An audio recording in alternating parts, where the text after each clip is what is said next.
And good afternoon, good morning, everybody. Steve Schmidt with The Warning, joined by Malcolm Nance, Black Man Spy, and Ken Harbaugh of the Ken Harbaugh Show. Good morning, guys. Great to be with you, Steve. Morning.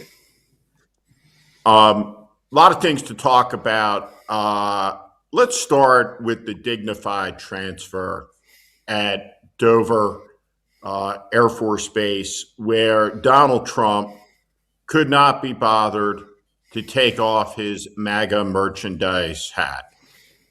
There he is. The guy has stolen $4 billion at least in crypto and other things, and he still can't get a suit properly tailored. It is extraordinary, the great schlub of the White House. But there we see J.D. Vance, Melania Trump, Steve Witkoff, Susie Wiles. These people will be remembered as some of the great villains in American history, but they hold power, at least in this moment. What do you guys see when you see this picture? Let me start with you, Ken. Literally wearing campaign swag at the final return of brothers in arms, brothers and sisters in arms of me and Malcolm. And I don't know if you saw this, Steve, but even Fox News was appalled enough that they spliced in previous footage of him attending another dignified transfer without the campaign swag on. I think everyone realizes how outrageous this is, but there was a Fox morning show that cut away from this clip and found another clip of him without the campaign swag on. I mean, the entire presidency to Donald Trump seems to be an exercise in marketing and grift. And any chance he has to sell something to his few remaining devoted followers, he'll take it, even when it's the return of American bodies. Malcolm? Yeah, I'm just sitting here steaming. Ken was being quite respectful in that respect. But, that's what I expect from a naval aviator pilot and an officer. I am a senior chief petty officer. I would not have allowed that for 1/10 of 1 second. I would have made sure that someone on the Joint Chiefs knew for him to take his freaking cover off, right? He may be commander-in-chief, but that is not the uniform of the commander-in-chief. He should have had enough dignity to remove his cover, but he didn't.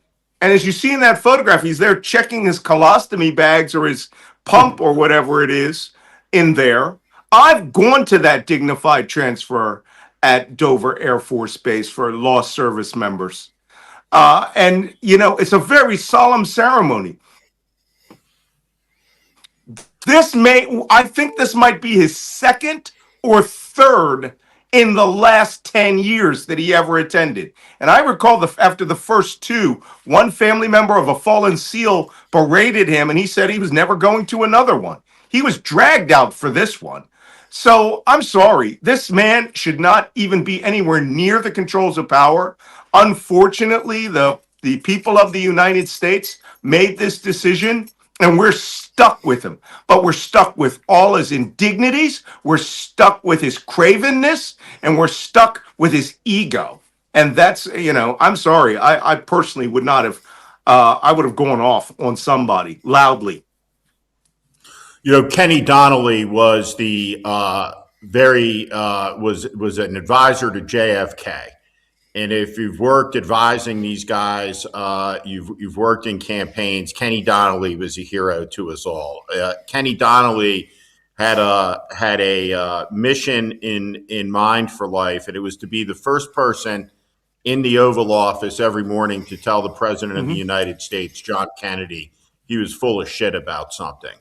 And before we turn into the details of the war, I'll tell you what I see in that picture is that there is nobody around Donald Trump, not the chairman of the Joint Chiefs of Staff, right, not the White House chief of staff, not his vice president, none of them, who can tell him he's wrong about anything. Nobody can tell him, take the hat off. Nobody. And so you have a very dangerous situation when you have an American president who is bound only by the dimensions of his own narcissistic ego. And it's astonishing. And so here we are 9 days into war with Iran, and it is going, I suspect, the way that I see it, very much like we talked about, which is that wars cannot be won by air power alone. There has not been a popular uprising in Iran under Israeli and American bombardment. This war has metastasized already. There are 15 nations involved in it that are under fire from Iran. The Straits of Hormuz are effectively closed. There is a profound shock to the price of oil in global markets, and all of that will be coming home. It seems to me that Donald Trump has put himself in a corner. He either retreats and the Iranian regime holds power and he loses this war on the terms that he introduced it, or he escalates. And what escalation looks like is, to me at least, is a full commitment by American forces. And our Army isn't large enough. Our Marine Corps isn't large enough. So we'll need all of the reserve components, and there'll be talk before long about a draft. But 9 days into this, the fork of the road is very clear to me, at least, which is we're either going to dramatically escalate or we're going to try to walk out of this. And when you look and you see Lindsey Graham with Maria Bartiromo this morning talking about this is the best money we've ever spent, I can't imagine anybody more delusional. And here we are. Ken? Malcolm and I called this from day one. The Iranians are not going to fight this war on our terms. Their military never had a chance, and we knew that from the beginning. Their navy was going to be sunk within 2 weeks. Their air defenses were going to be obliterated. We were going to achieve air dominance over Iran, but that is not how you provoke regime change in a country like Iran, and that was never planned for. We're already hearing that the clerics have settled on another Ayatollah. It's Ayatollahs all the way down if you haven't laid the groundwork for a popular uprising. And we missed the chance for that months ago. Who do you think fills a power vacuum in a country like Iran when you've taken out the senior leadership? It's the people with the money and the resources and the guns. And that's the IRGC. It's no longer the Iranian resistance, if it ever was. And if you need any more evidence that the Trump regime had no plan going into this, look at the status of U.S. Oil reserves, the strategic emergency petroleum reserves that should be filled up for an occasion like this, and is at one of the lowest points in decades. Look at the Straits of Hormuz and the total surprise with which the regime was taken at the Iranian closure of the Straits. Look at the attacks on all of our allies and the evacuation of embassies and the closing of some of them across the region. And the president's response is, well, this all happened so quickly. Are you effing kidding me? I'll let Malcolm swear for us, but the idea that you would commit the American military to something like this without planning for attacks on embassies or keeping the Straits of Hormuz open, or at least replenishing our oil reserves here at home, it is the worst kind of negligence when it comes to taking the nation to war. Malcolm? Yeah, my first deployment to the Persian Gulf was 38 years ago. I did the math. That's how old I am. The first protest I ever went to was in 1979 when I protested the taking of hostages by the Iranians. This is peppered by career direct naval combat, ship-to-ship warfare with the Iranians in 1988. I've been studying this forever, saw the Iran-Iraq War. All of this is to show that this history, 47 years that we've had in confrontation with Iran, preparing to protect the Arabian Gulf / Persian Gulf, whatever you choose, right? First was the folly of us invading Iraq, which gave Iran a hardcore Shia Muslim base that's there now, sitting like a sword of Damocles over the U.S., and now we attack the country directly. We prepared for this for 47 years, and the idiots that planned this, if you want to use the word planning, that fashioned this, missed their mark. If this was about doing a popular uprising and regime change, that was January. They could have carried out limited strikes. They could have carried out operations against the IRGC police stations and things like that. They could have sunk the Iranian Navy. These are of no consequence now. The country is 93 million people. There is 125,000 full-time Revolutionary Guardsmen. There are 600,000 to 800,000 Bashji paramilitary who are on call at all times. These are the people that killed upwards to 30,000 or more civilians in January. And what are we doing? We are out there toying with making an Kurdish insurgency in the north. Trump said, oh, I don't want to do that. That's too complicated. That's over with. We're talking about doing amphibious or special forces landings on the territory, the mainland, or the islands of the Persian Gulf now. You can do that, but there are still missing 600 anti-ship missiles, 33,000 small boats, and a commando force that numbers in the hundreds of thousands that could come back and make all of this insanely painful. Why do I even project these things? Because we have been planning for them since I was in my 20s. And I'm 64 now, and I see we have literally wasted all of the tools, tradecraft, and planning necessary to degrade the regime in such a way that you have regime collapse. We don't have that option anymore. Now it's either direct warfare with Iran, or we do essentially what we did in Iraq for 10 years. Fly over it 24/7, 365 and drop bombs whenever we see an anti-aircraft gun or a new Ayatollah who comes into power. This is ludicrous. This is the definition of a forever war unless we declare victory and leave. And Malcolm, we're not even talking. Sorry, Steve, you had. No, go ahead, Ken. Something. The one thing Iranians have, in addition to 4 times as many people compared to Iraq, is the potential for a dirty bomb. Right? They have uranium, enriched uranium, which, by the way, the deal under Obama, the JCPOA, would have brought out of the country. That's moot at this point. Donald Trump scrapped it because it was Obama's deal, not because it was a bad deal. But there is no way to control that with air power. I think one of the reasons that Donald Trump is finally teasing the idea of boots on the ground is that he's got himself in a corner now with an Iranian regime that has nothing to lose by taking some of that fissile material and doing something horrific with it. And the only way to address that is with boots on the ground.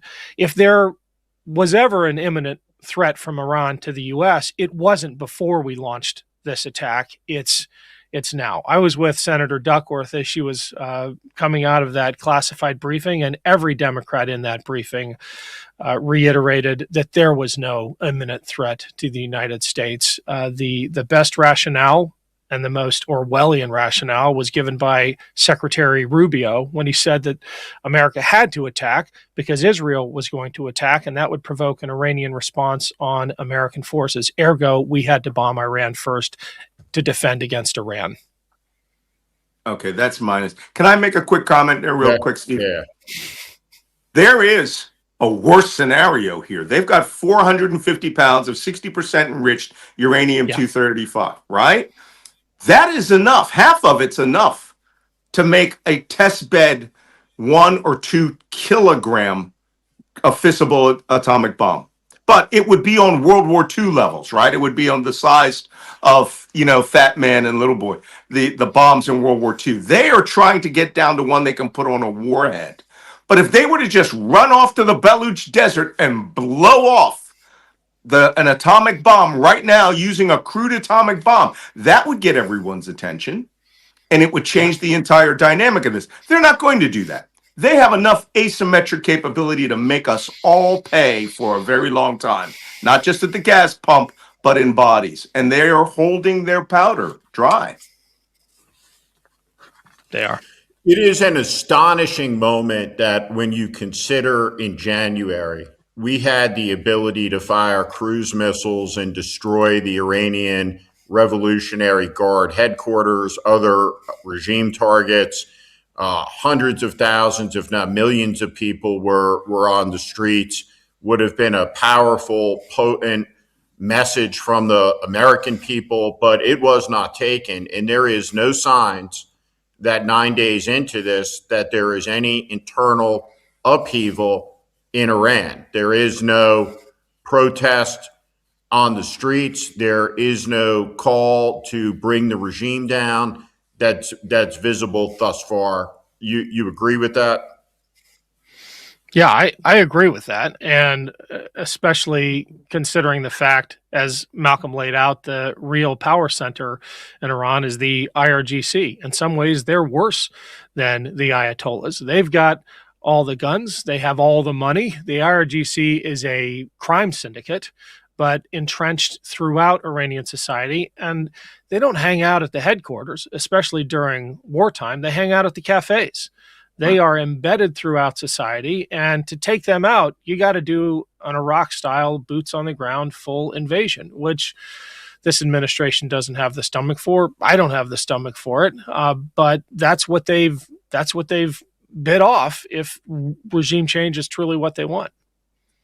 You know, I've spent a career around politicians at all sorts of different levels of service, up to the president of the United States, senior American officials. I've seen a lot of them under pressure. I've seen a lot of them in moments where they had to extemporize something. I was struck by the Democrats coming out of the classified briefing that you just referenced with Senator Duckworth, and specifically two senators, Murphy and Warren. And Warren, who is a pretty polished performer, I thought on her video talking about it, it was just very raw. And you could see that whatever she heard in there, she was very rattled by. Same with Chris Murphy. Chris Murphy walked out of there and he was basically, you know, in this posture, like, oh my God, I can't even tell you the bullshit I just heard in there, other than to signal to you that it was weapons grade bullshit, and it's really rattled me. What was take us a little inside Senator Duckworth's composure. She's a combat veteran, wounded American helicopter pilot, grievously wounded American helicopter pilot. She's a steely, nervy person. What was her disposition coming out of that meeting when they went into all the classified details? There is no one in Congress, in the House or Senate, who understands the cost of war better than Senator Tammy Duckworth. And I could tell that what she was trying to suppress was this fear about her friends, our friends, going downrange because this president thought this was going to be another Venezuela operation. In fact, we have some reporting that he said to his combatant commanders and to the Secretary of Defense, I want to do this like Venezuela. Oh, Venezuela's in our backyard. It is a fraction of the size. It doesn't have nearly the military capability of Iran.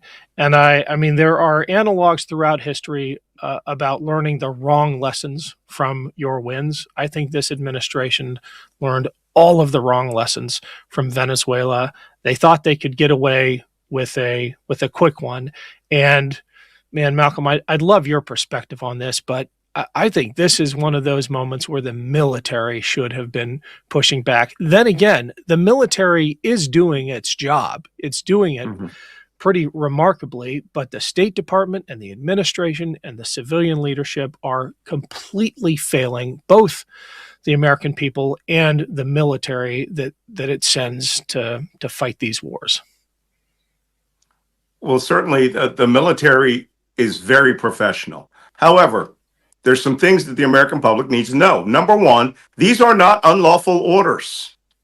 to carry out these operations against Iran. Again, this is 47 years. We have now culminated 47 years of preparation and military operations and lessons learned about what we were going to do. We developed bombs specifically for those nuclear program bunkers. We used them last year. Now we have nothing. We developed operational strategies for Iran, but you can drop, we like to say it's bombs, guns, and fighter jet rides all day long. But to what end? To what end? Look, I'm an intelligence professional. I've dealt with some real stupid commanders in my life, right? And again, as a Navy chief, I have the right to come up and say, hey, I'm going to tell you real quick there, boss, this is stupid and it's going to cost service members' lives, but you make the choice. And they generally sit back and give it a thought about it.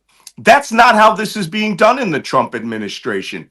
His policy guidance is right here in his head. We are watching pure mental illness masquerade as foreign policy.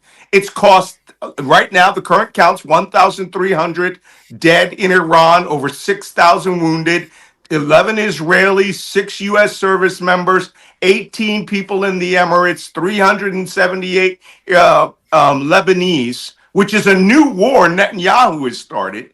But what we're doing is we're affecting policy. Benjamin Netanyahu said back when I was 25 years old, this is now the United States being led around on a stick by Benjamin Netanyahu. And his statement yesterday, where he said, the United States doesn't have to do it, Israel will kill any leader chosen in Iran.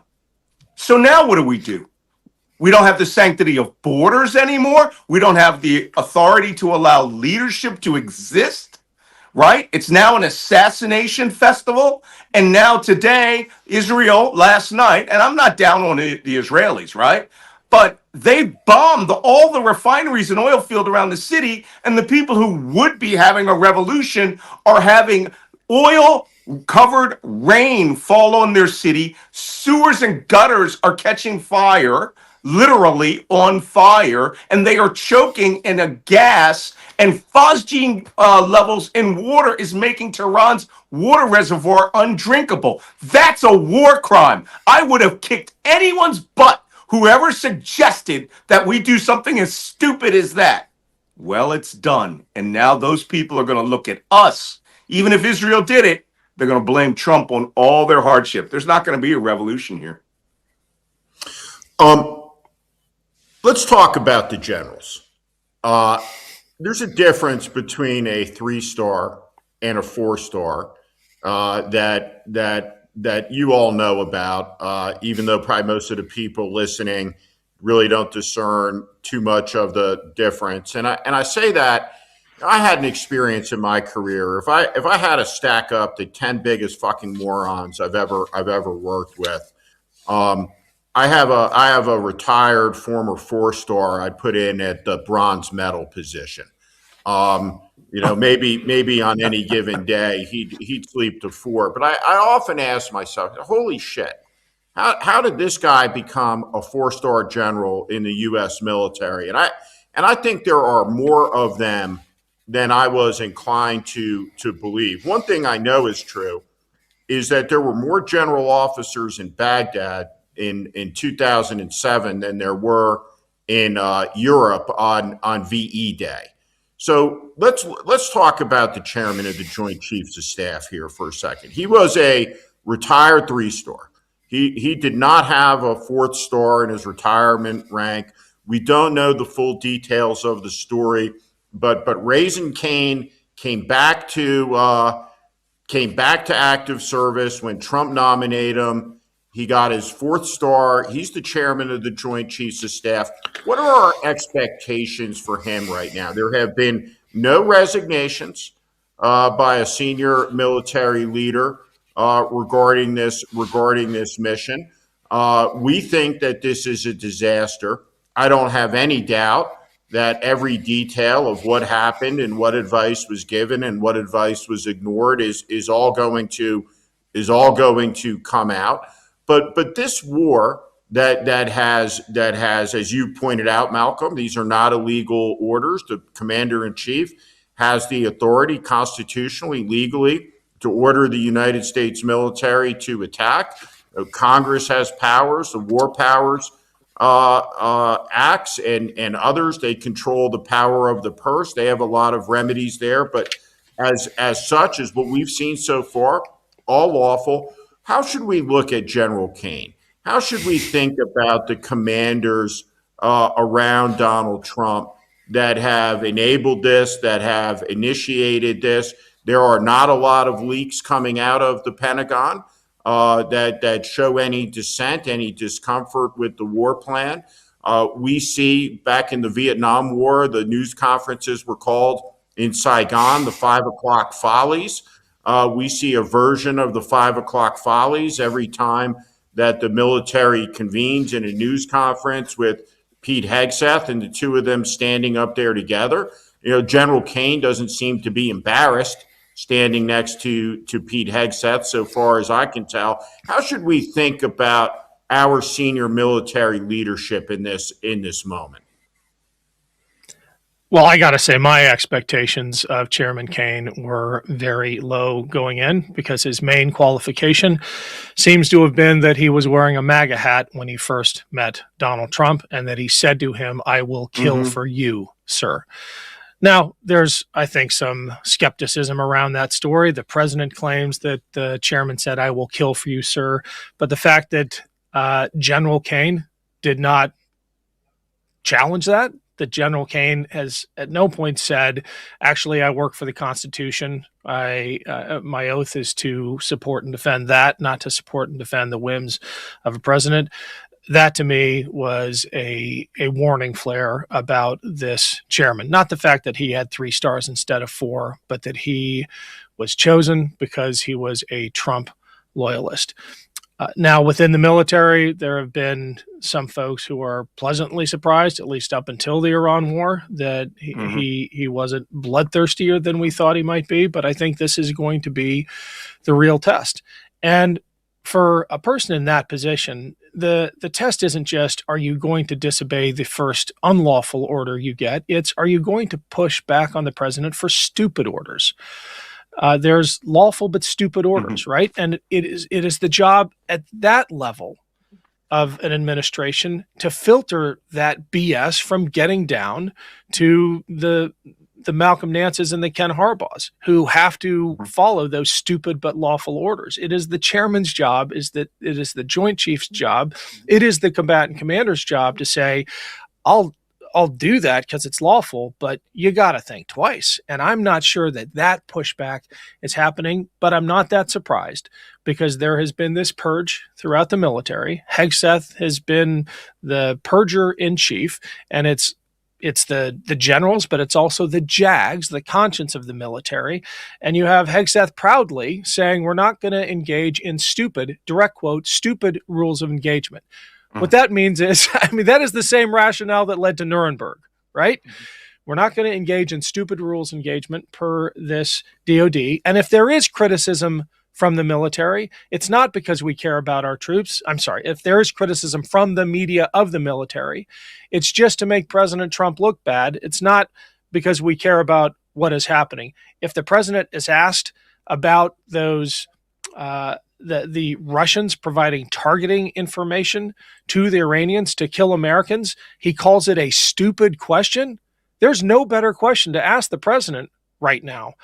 But they cannot countenance any kind of criticism. And the minute it happens from the media, it's considered, or it's treated by this administration as unpatriotic. That is the least patriotic thing of all, the refusal to justify why Americans are dying. Malcolm? Yeah. General Kane has actually been the most stable thing about this operation. I watch his briefings, but it's clear. A couple of things are clear to me. First off, that anecdotal story about "I will kill for you." General Kane was an Air Force general from Air Force Special Operations Command. So he was part of their, the spear tip of helicopters, aircraft, parajumpers, and joint terminal attack controllers, right? who facilitate special operations missions, who go out there. So he knows what he's doing. And that phrase, "I will kill for you," I absolutely, without any question, believe that, right? These people are ideologues. And even though he, as a general, now is in charge of the entire shebang, this guy is no Colin Powell. This guy is no Norman Schwarzkopf. Worst PowerPoint briefer I've ever seen. He instills no feeling of the seriousness of what's going on with service members, or imparts intelligence or information to the American public that you would listen to. That's what Pete Hegseth's job, Whiskey Pete's job, right, is to be there, to be the cheerleader with the big bullhorn that says victory in Iran, and to do everything so that the president is the point man for this.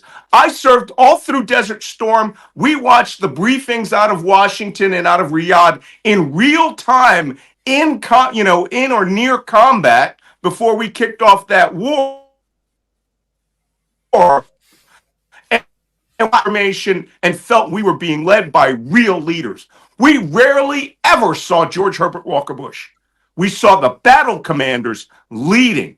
What I got here is I got essentially a guy from the comic book Archie, right, out there rah-rahing about lethality and kill, and this is what we do in eliminating people. But all of this they are all just step ladders, bats that Donald Trump stands on like a golden idol, sitting out there thinking he's Kim Jong-un, right, with a bunch of cheerleading, clapping generals who are like a bunch of SEALs. I'm glad I'm not hearing anything from the flag ranks right now, because things could go bad. They could get very sideways here. The attacks on all these Gulf states, these are not accidents. This is a battle plan. The Iranians had a folder: upon case of death, you will hit this, strike all of these things. Retain as much capability. Do not let the they knew they were going to lose their defense, ships, and all of those things. But there's a hell to pay when an American soldier, sailor, airman, marine, or CIA paramilitary operations officer steps foot there and they're detected. Then things are going to get very spicy indeed, very quickly. And people will have to explain it. That Foreign Minister Laranjani right now, this morning, said they captured Americans. I don't believe that, but it's possible. Look, I ran those, I was chief of resistance at the Survival, Evasion, Resistance, and Escape School. And we taught about these scenarios. We had people who had been captured by the Iranians guest speak for us, and the Iraqis and all of our other enemies. And it is going to happen because right now it appears Pete Hegseth, and not here getting any pushback from General Kane, wants to carry out some sort of demonstration on the Iranian territory, whether it's landing Marines on Qasem Island, Larak Island, Hormuz Island, Kish Island, or seizing Kark Island oil terminal in the north, or doing a Ranger raid into Natanz in there with 100 or 200 Rangers. They want to use the toys.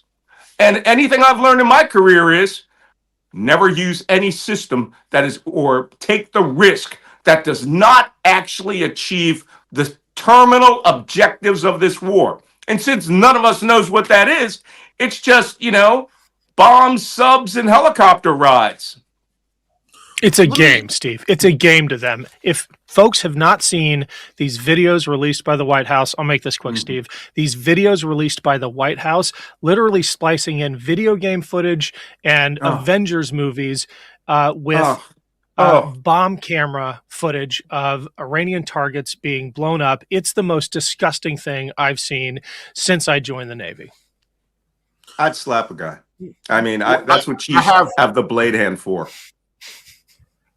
I want you to talk about this at a individual level, and then we'll expand it out. There have been reports about military commanders saying things before the battle began to their troops, such as Donald Trump is the signal light of Jesus Christ who has been sent to begin the battle that leads to the end times and Armageddon and this and that. In one report, the commander who's doing it has a messianic grin on his face, which, according to one of the NCOs who filed the anonymous complaint, made him look even crazier. And if you're sitting there, did you ever experience any of that in the military? I mean, there's been reported problems with the Christian nationalism in the Air Force Academy. Famously, they've had a lot of issues out there. There's been plenty of articles written about this strain inside the officer corps of the military. Pete Hegseth is obviously what he is, a five-star religious nutter, a Christian nationalist. His crazy Christian nationalist pastor, his comments about blacks, about women are all documented. But did you guys ever experience that? And what would your reaction be if you were sitting on active service today and you heard that speech has been reported? Go to you first, Ken. I did not experience that personally, but I do want to offer a very personal take on how this is affecting me and my buddies. And I'll give you two triggers, if you will. The first was seeing that people within Trump's orbit had bet on the war. That you saw in literally the hours before the first bombs, minutes before the first bombs started to fall, the betting on poly market surged. People have literally been making a killing off of when the bombs would begin to rain down. And look, I know there will always be war profiteers.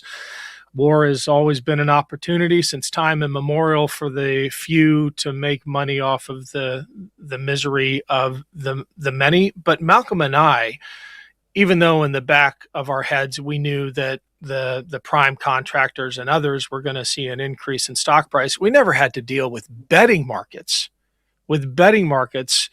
deciding when the war was going to start or tipping off our adversaries about when the first bombs were going to fall.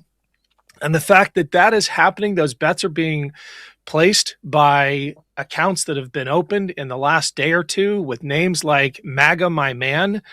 It is chilling. It is absolutely chilling. And the other thing, even more personal, is thinking about, Malcolm and I are both sailors, the USS Cole. And I keep going back to that because this is a ship with a weapon system that, including its picket ships, was the best weapon system in the history of the world at taking down incoming missiles. Is that how the Iranians nearly sunk it? Or is that how the attackers nearly sunk it? No, they pulled a tug up to it. We got to think about the Iranian way of war and stop high-fiving ourselves that we've taken out their missile capability or achieved air dominance. That's not how this war is going to go for the Iranians. And I wish Pete Hegseth had read Sun Tzu. I wish General Kane. And I mean, we know what Donald Trump's bedside bookshelf looks like. I guarantee you Sun Tzu's not on it. But unless you force yourself to think like your enemy, you're going to lose. And for all of the early wins in this war so far, I don't think the long-term version of this is going to play out well for the United States. Malcolm? Yeah, I'm not quite sure where and when anyone has thought they could get away with giving anything other than the most cursory prayers and appeal to a generic God, right? In my 20 years in the military and then my post-military career where I was a intelligence contractor, never heard anyone appeal to heaven. All right. Definitely never speak to any soldier or as the commander in chief as a messianic savior. Right. The first part of this problem is that the senior NCO in that room should have said, "Sir, a word," right, and taken this out into the hallway and said, our Jewish sailors or soldiers, sailors, airmen, our Muslim soldiers, sailors, airmen, our Buddhists, our atheists. This is not the way we do it, right? Should I remind you of what your oath of office swears you to the Constitution of the United States, right? And somebody should have had that talk with him. And people went and complained. That man is not going to be relieved of his command. He's going to be promoted and he'll probably be elected congressman on the MAGA ticket because Trump rewards people who violate the Constitution for him, who violate the Uniform Code of Military Justice for him. He's going to make the next rank, right? He's the problem we had at the Air Force Academy, where turns out the Air Force Academy was a cabal of fundamentalist Christians who didn't believe in the Enlightenment era, non-Christian dominant Constitution of the United States, but their own belief that they were forming an army for God, their God, against Muslim gods. It's nutty. And that's why we have people who are supposed to be the arbiters of common sense. And in this administration, right, traitors and idiots get rewarded. People with common sense lose their jobs. One of the ways I deal with all of this is I allow myself to fantasize about the moment when decency is restored and Trump is gone and it is the hour of arrival for cleanup in aisle 5. And I want to say, as imagining a person, myself as a person in that room in the White House or wherever, I would look forward very much to the meeting with the brass, and I'd invite the NFL commissioner to it too. But one of the first things that I would make clear is that it's all over. You won't see another fucking military service member in a uniform at an NFL game again during the years of this. No more flyovers. No more of this performative hoorah patriotism that has gone on for 20 years. And there's going to be an enormous need to clean up the Pentagon in the aftermath of this. Look, talk for a minute about looking ahead to the cleanup on aisle 6 and 7. I mean, I talked about flyovers at NFL games, which drive me crazy, but there's 100 different things, big and small, that you could point to that will need to be done. But all of the things that have happened over the course of this 4 years, when you look ahead to a Pentagon that's going to be in need of substantial reform, where do you start? How do you think about it as a project conceptually? Steve, I guess first a quick tip of the hat, because I think it was John McCain who first called out the Pentagon and the NFL when it was revealed that those celebrations at the 50-yard line honoring U.S. troops were being paid for by the U.S. military. This wasn't the NFL doing it as a gesture of patriotism. This was another ad campaign. This was Recruiting Command and others in the DoD paying the NFL to honor veterans, which, if you're going to act patriotic, at least do it for free. I don't know. Malcolm? Yeah, well, I have a lot of thoughts on what should happen with the next Pentagon. God forbid that I should be asked to have anything to do with the. Certainly, let's start with the Secretary of the Navy. We have a guy who was chosen as Secretary of the Navy. He doesn't even have a rubber duck in his bathtub, but he was chosen because he has a collection of erotic art in his home, and he gave Donald Trump $10 million or something like that in his campaign. And he made the decision to get rid of an entire class of frigates that we desperately need, while the Chinese are building 40 or 50 a year. I mean, let's start there. But let's go to the top. The biggest recalibration that needs to happen is, I don't know whether it needs to be done through legislation, but the Secretary of Defense must have had flag field command, right? Or he must have been somebody who has handled at least $500 billion in budgeting. But it cannot be someone from, I'm not qualified to be Secretary of Defense. And if chosen, I'd be smart enough to say, I don't want the job. I'll take the job for a week. Let's go choose somebody who's qualified. Not these people. These people are literally like the governor in the movie Blazing Saddles, right? Which is Mel Brooks as Governor Latomaine, right? Who's got his secretary is in a dance hall girl costume, right? And all he does is play, paddleball. And, and that famous line of his, if we get found out, we're going to lose our phony baloney jobs. That is the Pentagon. That's the Trump administration in a nutshell.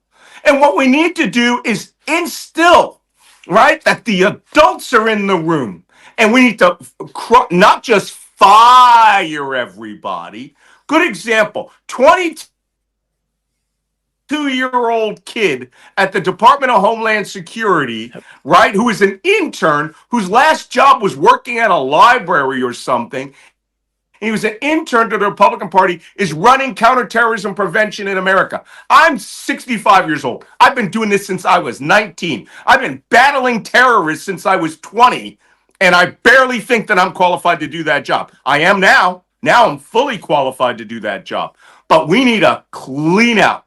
And the first thing the next president of the United States should say, not just about the armed forces, but about America in general, diversity is our strength. I want Pete Hegseth's portrait never to be placed in the Pentagon. Or if they do, I want a black cloth placed over it, over the disgrace that he has brought to the armed forces. The armed forces will acquit themselves well in this war, right? But wait until the first, Osprey special operations tilt rotor goes down with 28 or 30 guys. God forbid any of this happens. I hope this is clean, sanitary, and any more of our service members die before common sense kicks in. But this government, it doesn't need an enema. It needs, prep for a colonoscopy. And that 22-year-old blogger, Malcolm, who is running counterterrorism for DHS, is about to report to Mark Wayne Mullen, who is in the running for the dumbest senator, right up there with Tommy Tuberville. This is the guy who tried to fight the head of the Teamsters during a Senate hearing and can't even explain in the same press conference whether we're at war or not. I don't know if you've seen that clip, but this guy is going to be running the Department of Homeland Security. Claims that I thought there's no way we could do worse than know him. He's work. There are no words. There are no words to characterize appropriately how dumb the guy is. I do think in terms of listening to the conversation, historically, you have not wanted to have a retired general as the Secretary of Defense. I think civilian control is an important principle.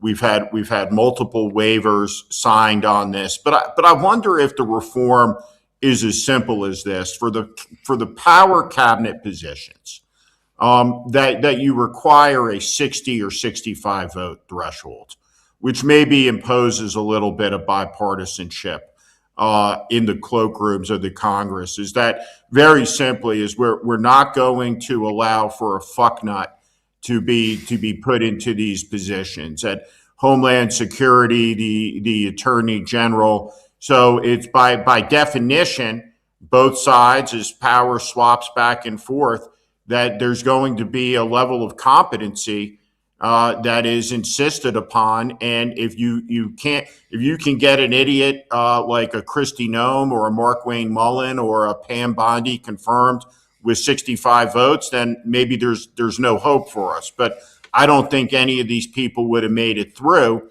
with a 60 vote threshold.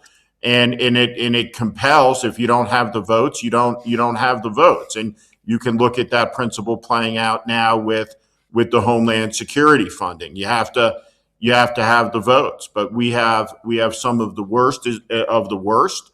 And I completely agree with you that Pete Hegseth's portrait should never be put up in the Pentagon. Shouldn't be put up under the next Democratic president.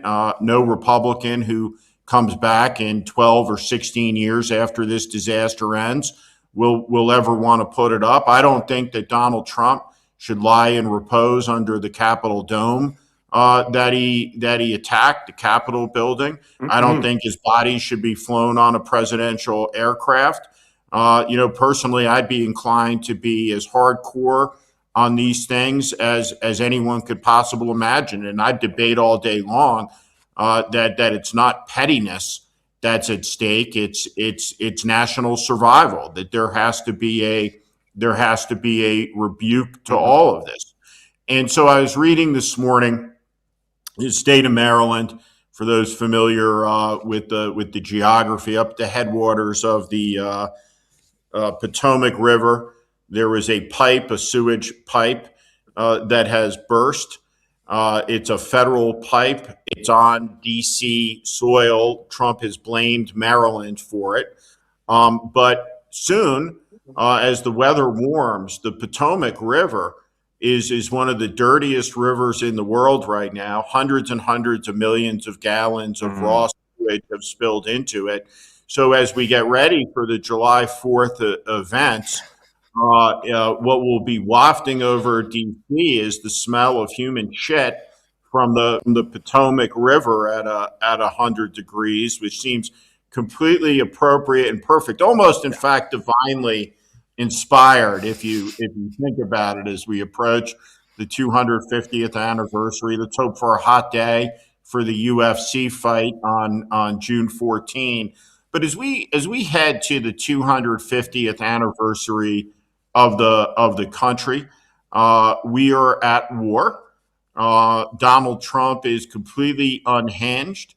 The Congress is completely surrendered its power. Talk about the next couple of months prospectively. Where do you think this all goes? How does this end? How does this wrap up in the Middle East? We have a limited stockpile of the weapons and the munitions. That's been reported and talked about. We certainly don't have the inventory necessary to fight a war in the Pacific. That much is obvious. How do we back out of this? How is Trump going to say that he won the war with the Iranian regime still intact? What do you guys see ahead? Start with you, Ken. I think he's going to declare victory like he always does and walk away, having made a mess of the region, having put at risk all of our allies and alliances, and the regime will remain in place. My hope is that the American people, and I think this is true, are beginning to wake up to the utter incompetence of this administration in every domain, not just the national security domain, but the immigration domain, the economic domain. It is becoming apparent that this regime doesn't know what it's doing. But what I also hope the American people understand going into November is that incompetence isn't accidental. It's actually a design feature of autocracies throughout history. They thrive. They depend on incompetence. No one is allowed to be more competent or more serious than the clown in chief. And so you get a clown show. And I think if people make that connection, the realization that Donald Trump is to blame for all of this because he cannot bear to be surrounded by competent people, to go back to one of your original points, Steve. He cannot bear to have someone walk into the Oval Office on a Monday morning and tell him he is full of it. That is why we're in this mess, because we are led by an incompetent person who demands loyal incompetence from everyone around him. Once the American people realize that, we'll deliver our verdict, and it has to be a massive verdict. We can't just win by 3 or 4 points. We have to win by a landslide, because it is one thing for the president to call the Secretary of State of a state like Georgia and say, find me 11,000 votes.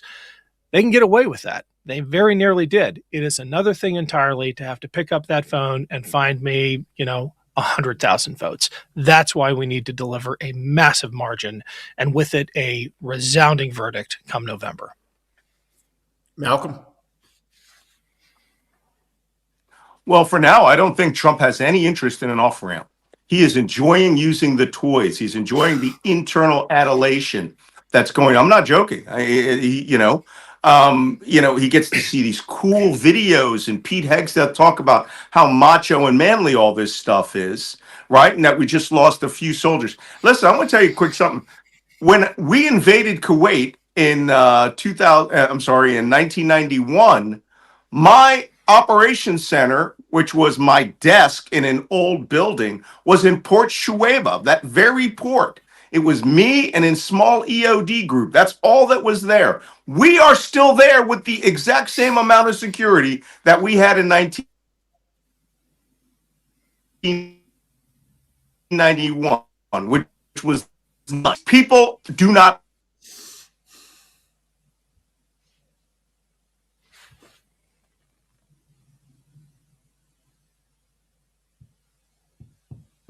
Oh, we have lost Malcolm's signal. Ken, are you still there? I'm still here, yeah. The last thing I wanted to ask you about that I noticed, and I wondered if you noticed it. We have been subjected to a year of Pete Hegseth propaganda, the workout videos, him carrying the logs with the Navy SEAL teams. We've seen J.D. Vance doing it. None of the Army soldiers killed in action really fit the archetype of Pete Hegseth's G.I. Joe warrior, did they? No. And I got to tell you, what I'm hearing from inside the military is he used to be the butt of jokes.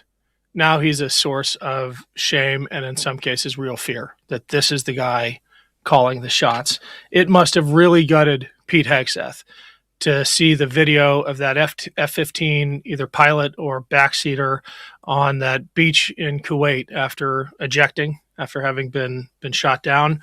And a helpful Kuwaiti local comes up to this pilot and says, do you need any help? Thank you for, flying combat air patrol or whatever they were doing over Kuwait. And it was a woman, a tiny female Air Force aviator, totally the opposite of the Pete Hegseth, Mark Wayne Mullen warrior archetype. I mean, you've got the entire Trump contingent out there beating their chests about how cool war is. In a bloodlusty Hollywood kind of way, Mark Wayne Mullen himself talking about how war smells, how war feels. You can taste it. Guy's never been to war. These are the same guys who put AK-47s in their Christmas cards, right? Real combat vets, folks who have been downrange, they see that stuff, and until we're at war, it's the butt of jokes. Now it is a source of real alarm that these are the clowns, the cosplay clowns who think that this is fun or cool. These are the ones making the decisions about our lives. It's I see the clip up there. Yeah, these videos coming out of the White House. These are not adjacent troll farm accounts. This is the White House of the United States putting out these video game style propaganda pieces celebrating the killing of people. Look, we got to do tough things as a nation sometimes. There are bad guys who deserve to be on the receiving end of JDAMs, but this is not how you show it off. Malcolm, I was saying before we lost you, I want you to finish up what you were saying, but and then we'll wrap it up. But I made the mention to Ken that when you look at the pictures, the photographs of the Army soldiers killed in action, the specialists, the two staff sergeants, two sergeants first class, and the captain, none of them particularly fit Pete Hegseth's warrior archetype that he spent a year propagandizing to us, do they? No. And they're citizen soldiers, right? These guardsmen. They're brought in for facilitation in the unsexy component that they think is of war, which is logistics, right? Paperwork, administration. And so this is why, I mean, this should be a national scandal. They didn't have overhead protection. Okay. Back in Baghdad in 2003, all of our connexes had overhead protection. The Iranians had been watching this for some time. They knew precisely where to strike. And they knew it was precisely a Shahed. with a Shahed drone, something they could have shot it down with a 50 cal. No self-defense, no C-RAM anti-drone guns out there, not even a 45 caliber pistol with a guy on air watch, which I would have set, right? This is just mind-boggling, just how, Pete Hegseth's vision of what the armed forces is does not reflect the reality. We have citizen soldiers all over. The National Guard do full-scale combat missions, but Pete Hegseth is out there pretending like he's a team guy with the SEALs. He was a reservist. He was not a reservist. He was a guardsman too. And he had to beg, he had asked for an assignment with real Army combat units to go to Afghanistan, and now he thinks he's a special operator. Oh, God, it's disgusting. That is a perfect place to leave it. Though, Ken, you have anything you want to wrap up with? Well, Malcolm's got me spinning. Look, again, to those downrange and the family members of those downrange, very likely the orders you're getting are lawful, as Malcolm has said. They might also be stupid, but God, I hope you've got commanders who can be that filter for you. Until then, fight for your brothers and sisters, for your shipmates, for your airmen, for your wingmen.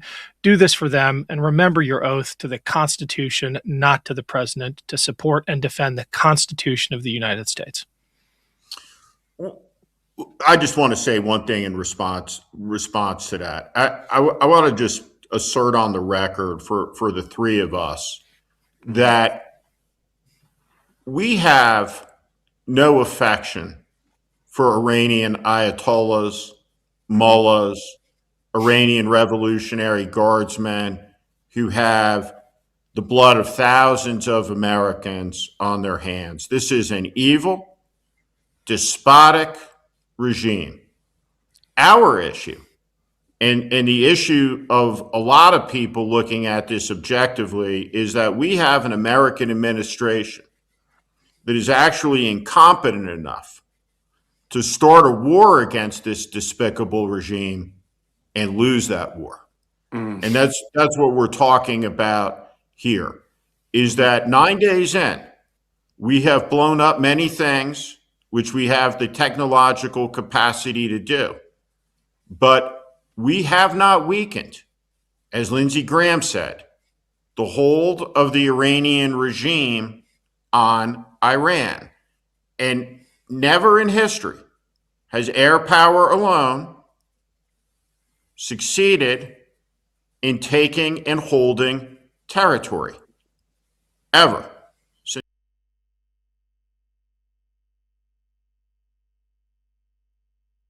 With that, what I would say is good afternoon, everybody. Thank you for taking the time to join the discussion, and we'll see you again next week. Thanks, Steve. Bye-bye. You got it. Take care, guys.